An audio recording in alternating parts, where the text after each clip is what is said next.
జిల్లా కర్లపాలెం మండలం పొద్దుకూరు మాలపల్లికి చెందిన దొత్తల మాణిక్యరావు కొడుకు విల్సన్ దళిత కుటుంబం ఎస్సీ మాల కులస్తులు.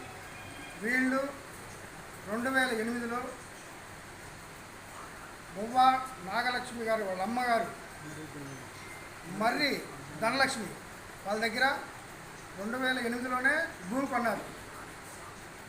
51 సెంటు భూమి కొన్నారు. అప్పటి నుండి ఈ మాణిక్యరావు కొడుకైన విల్సన్ను సాగు చేసుకుంటూ వస్తున్నాడు. అయితే రీసెంట్గా వాళ్ళు వచ్చి వీళ్ళ మీద దౌర్జన్యం చేసి వీళ్ళని కొట్టడం, తిట్టడం, మానసికంగా వేధించడం, పొలంలో పంటను నాశనం చేయటం ఇలా చేసుకుంటూ వస్తున్నారు. వీళ్ళు దళితులు అవటం వల్ల వీళ్ళు భయపడి ఆ పొలంలోకి వెళ్ళడానికి కూడా భయపడుతున్నారు. తర్వాత వీళ్ళు ఏం చేశారంటే వాళ్ళకి భయపడి వాళ్ళు ఎక్కడ చంపేస్తారని చెప్పి జిల్లా కలెక్టర్ గారికి ఒక అర్జీ ఇచ్చారు, జిల్లా ఎస్పీ గారికి ఒక అర్జీ ఇచ్చారు, ఎంఆర్ఓ గారికి ఒక అర్జీ ఇచ్చారు. వాళ్ళు మేము చేస్తామమ్మా అని చెప్పి వీళ్ళకి మాట ఇచ్చారు, కానీ పని చేయలేదు.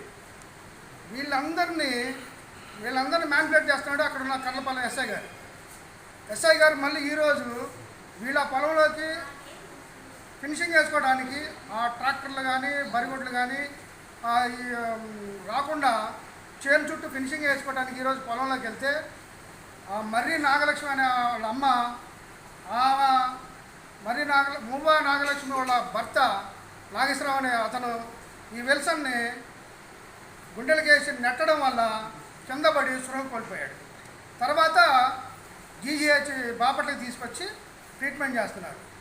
డాక్టర్ గారు చెప్పడం ఏంటంటే 2 రోజులు 3 రోజులు అబ్జర్వేషన్లో పెట్టాలి, మాకు క్రిటికల్గా ఉంది, చూసిన తర్వాత చదువుతామన్నారు. హార్ట్ బీటింగ్ తక్కువ కొట్టుకుంటుందని చెప్పారు. దీనికి మేము బాపట్ల జిల్లా అంటరానితన నిర్మూలన పోరాట సమితి తరఫున మేము ఈ బాధిత కుటుంబానికి అండగా ఉంటామని, బాధితులకు న్యాయం చేసే వరకు